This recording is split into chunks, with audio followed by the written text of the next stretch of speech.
North Korea की ओर से ballistic missile छोड़े जाने के बाद दक्षिण कोरिया से लेकर जापान तक हड़कंप मच गया। खबरों के मुताबिक नॉर्थ कोरिया ने एक के बाद एक 3 बैलिस्टिक मिसाइलें दागी, जिसकी वजह से जापान में सायरन बजने लगे। तो वहीं दूसरी तरफ साउथ कोरिया में सनसनी फैल गई। साउथ कोरिया की मीडिया में किम की मिसाइल परीक्षण वाली खबर चलने लगी और लोग टीवी की ओर टकटकी लगाए दिखे। साउथ कोरिया के रक्षा मंत्रालय के मुताबिक नॉर्थ कोरिया की एक बैलिस्टिक मिसाइल साउथ कोरिया के तट से महज 60 किलोमीटर दूर गिरी। दूसरी बैलिस्टिक मिसाइल साउथ कोरिया के सोक्चो शहर से महज 57 किलोमीटर दूर गिरी, जबकि तीसरी मिसाइल समुद्र में गिरने से पहले उलेलुंग द्वीप की तरफ बढ़ी, जिसके चलते एयर रेड सायरन बज उठे। तो वहीं साउथ कोरिया ने इसे उकसावे वाली कार्रवाई बताया और बैलिस्टिक मिसाइल गिरने के कुछ समय बाद ही नॉर्थ कोरिया की तरफ से कम 10 अलग अलग तरह की मिसाइलें दागी। अब अगर आप इनकम टैक्स रिटर्न फॉर्म भरते समय कंफ्यूज हो जाते हैं तो जल्द ही आपकी परेशानी दूर हो सकती है, क्योंकि वित्त मंत्रालय ने सभी टैक्स पेयर्स के लिए एक जैसा ITR फॉर्म लाने का प्रस्ताव रखा है, जिनमें डिजिटल एसेट से होने वाली इनकम को अलग से दर्ज किए जाने का प्रावधान होगा और NGO को छोड़कर बाकी सभी करदाता इस नए ITR फॉर्म के जरिए रिटर्न्स जमा कर सकते हैं। CBDT यानी केंद्रीय प्रत्यक्ष कर बोर्ड ने 15 दिसंबर तक इस प्रस्ताव पर लोगों के सुझाव मांगे हैं। अभी छोटे और मझौले टैक्स पेयर्स के लिए ITR फॉर्म 1 सहज और ITR फॉर्म 2 सुगम है। हालांकि ये दोनों फॉर्म अभी बने रहेंगे, लेकिन व्यक्तिगत टैक्स भरने वालों को कॉमन फॉर्म भरने का विकल्प होगा, यानी ITR फॉर्म 1 से लेकर फॉर्म 7 तक एक ही कॉमन फॉर्म का इस्तेमाल किया जा सकेगा।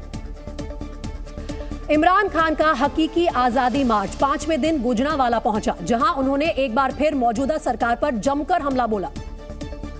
जबकि मार्च में मीडिया से बातचीत करते हुए उन्होंने लंदन में रह रहे PMLN के नेता और पूर्व प्रधानमंत्री नवाज शरीफ को चोर, डरपोक और भ्रष्ट करार दिया। और नवाज शरीफ इतना डरपोक आदमी और जितना करप्ट होता है उतना डरपोक होता है। इमरान खान ने कहा कि उनका मार्च तभी रुकेगा जब देश में चुनाव होंगे। 30 लाख लोग जब इस्लामाबाद में जमा होंगे तो उनको कोई इंतशार की जरूरत नहीं पड़ेगी। सबको समझ आ जाएगी कि कौम किधर खड़ी है और एक ही रास्ता है कि साफ और शफाफ इलेक्शन करवाओ। इमरान और सेना के बीच तल्खियां बढ़ गई थी। ISI चीफ ने प्रेस कॉन्फ्रेंस कर इमरान पर आरोपों की झड़ लगाई थी, लेकिन लॉन्ग मार्च के दौरान इमरान ने कहा कि वो सेना को नुकसान नहीं पहुंचाना चाहते। मैं अब अगर मुझे फौज की फिक्र ना हो अपने मुल्क की, मैं अपने मुल्क की फौज को मजबूत देखना चाहता हूँ, लेकिन आप इस खबर की तस्दीक करते हैं। नुकसान नहीं करना चाहता। लेकिन जितनी स्टूपिड और फूलिश प्रेस कॉन्फ्रेंस वो थी ना। मीडिया से बातचीत के दौरान इमरान खान ने कहा कि वो चुप है ताकि मुल्क को नुकसान ना हो, वरना वो भी पाकिस्तान सेना से जुड़े कई राज जानते हैं। हालांकि इमरान के लॉन्ग मार्च के दौरान पाकिस्तान में मार्शल लॉ लगाने की खबर सुर्खियां बटोरने लगी। कहा जा रहा है कि पाकिस्तान में सेना मौजूदा सरकार को बर्खास्त कर सत्ता अपने हाथों में ले लेगी, जिस पर PTI प्रमुख और पाकिस्तान के पूर्व प्रधानमंत्री इमरान खान ने कहा कि मार्शल लॉ लगा तो मुल्क तबाह हो जाएगा। मुल्क को तबाह करना है मजीद, और पहले चोर बैठा दिए फिर मार्शल लॉ लगा दो तो तबाह करना है, दुश्मन की जरूरत नहीं पड़ेगी। जबकि पाकिस्तान की सेना प्रमुख कमर जावेद बाजवा से संबंधों पर भी इमरान खान पहली बार बोले और कहा कि वो और बाजवा एक मत नहीं है। इसका जवाब भी बाजवा को ही देना चाहिए। मेरे लिए तो सिर्फ एक ही चीज कि वो करप्शन को बुरा नहीं समझने जैसे मैं समझता हूँ, वो एहतसाब नहीं करने के लिए तैयार था। मैं तो 26 साल से पहले कहता हूँ कि रूल ऑफ लॉ के बगैर कोई कौम तरक्की नहीं करती। लॉन्ग मार्च के दौरान जनता को संबोधित करते हुए इमरान खान ने अपने संघर्ष की तुलना बांग्लादेश के संस्थापक शेख मुजीबुर रहमान से कर डाली। नतीजा ये हुआ कि पाकिस्तान टूट गया, हमारा मुल्क आधा हो गया। आज फिर ये जो लंदन में बैठा हुआ भगोड़ा है और इस मुल्क की सबसे बड़ी बीमारी जरदारी, ये दोनों डाकू मिलकर कोशिश कर रहे हैं।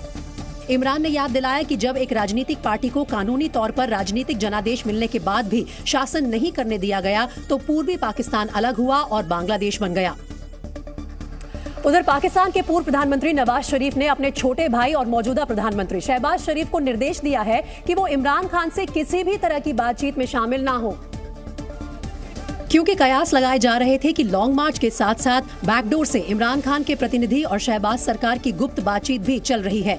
ऐसे में नवाज शरीफ ने शहबाज सरकार से कहा कि चाहे इमरान 2000 या 20,000 लोगों को लेकर आए, ना तो प्रधानमंत्री इस शरारती तत्व की मांगों को सुने और ना ही साख बचाने का रास्ता दे, जिसकी चाह इमरान को बेसब्री से है। तो वो जब नाकाम हो गया, हुकूमत खत्म नहीं कर सका, इलेक्शन की डेट नहीं ले सका, तो फिर इसने बादल नाखास्ता ये लॉन्ग मार्च का प्लान इसने रखा था। ये भी इसका कोई मकसद कौमी नहीं है। दरअसल इमरान के लॉन्ग मार्च को देखते हुए शहबाज शरीफ ने 13 सदस्यों की कमेटी बनाई थी। इस कमेटी में सत्तारूढ़ गठबंधन सरकार के लोगों को भी शामिल किया गया था। शहबाज ने कहा था कि अगर किसी को सरकार से बात करनी है तो उसे इस कमेटी से संपर्क करना होगा। वहीं पाकिस्तान के प्रधानमंत्री शहबाज शरीफ 2 दिन के चीन दौरे पर हैं। पाकिस्तान के प्रधानमंत्री शहबाज शरीफ ने चीन के राष्ट्रपति शी जिनपिंग से मुलाकात की। इस मौके पर दोनों नेताओं ने आर्थिक क्षेत्रों में आपसी सहयोग बढ़ाने पर चर्चा की। उत्तर कोरिया ने आज एक बार फिर मिसाइल परीक्षण करते हुए एक के बाद एक 10 बैलिस्टिक मिसाइल दागी। इनमें से एक मिसाइल दक्षिण कोरिया के पास गिरी, जिसके बाद हवाई हमले का अलर्ट जारी कर दिया गया।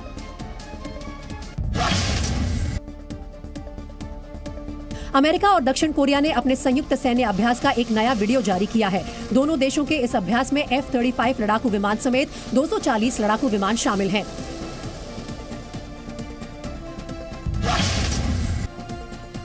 चीन के शंघाई शहर में कोरोना के बढ़ते मामलों के बीच सरकार लगातार सख्त कदम उठा रही है। चीन के कई शहरों में लॉकडाउन लगा दिया गया है। वहीं कोरोना टेस्टिंग के लिए लोगों की भीड़ लग रही है। तमिलनाडु के कई शहरों में बीते 3 दिनों से भारी बारिश हो रही है। चेन्नई में मंगलवार को पूरी रात बारिश हुई, जिससे कई इलाके जलमग्न हो गए, जिसकी वजह से लोगों को भारी परेशानियों का सामना करना पड़ा और पानी से लबालब सड़कों पर वाहन रेंगते दिखे। जगह जगह पानी भरने से बाजार पर भी सन्नाटा दिखा। ज्यादातर दुकानें बंद रहीं तो लोगों से हमेशा खचाखच भरे रहने वाले ATM सेंटर भी खाली दिखे। पिछले 30 सालों में ये पहला मौका है जब नवंबर के महीने में भारी बारिश हो रही है। चेन्नई में मंगलवार को रिकॉर्ड 8 सेंटीमीटर बारिश हुई, जिससे अंडरपास पर पानी भर गया और एक बस पानी में फंस गई, जिसके बाद बस में फंसे यात्रियों का रेस्क्यू किया गया। लगातार हो रही बारिश से एहतियात के तौर पर तमिलनाडु के कई जिलों में स्कूल बंद कर दिए गए हैं। तो वहीं मौसम विभाग ने अगले कुछ दिनों तक भारी बारिश की चेतावनी जारी की है। ईरान में पिछले 1 महीने से हिजाब के खिलाफ प्रदर्शन हो रहे हैं। महसा की मौत के बाद शुरू हुए इन विरोध प्रदर्शनों की आग 30 से ज्यादा शहरों में फैल चुकी है, जिसे देखते हुए सरकार अब आक्रामक रणनीति अख्तियार कर रही है, जिसकी तस्दीक करती दिखी तेहरान से आई तस्वीरें। तस्वीरों में ईरान पुलिस प्रदर्शनकारियों को पीटती नजर आई। देर रात हुए विरोध प्रदर्शन के दौरान तो पुलिस ने एक शख्स को तब तक पीटा जब तक कि वो बेसुध नहीं हो गया। पुलिस ने उस पर बाइक भी चढ़ा दी। बुरी तरह जख्मी शख्स निडाल हो गया, लेकिन तभी एक पुलिस वाला आया और उसने उसे गोली मार दी। ईरान की पुलिस ने प्रदर्शनकारियों को घसीट कर पीटा। इसके अलावा पुलिस ने प्रदर्शनकारियों की गाड़ियों पर भी डंडे बरसाए, मोटरसाइकिलों के शीशे तोड़ डाले। हालांकि इस सब के बावजूद सरकार के खिलाफ छात्रों का हल्ला बोल जारी है। ईरान की तबरीज यूनिवर्सिटी में छात्रों ने जमकर बवाल काटा और सरकार के खिलाफ नारेबाजी की।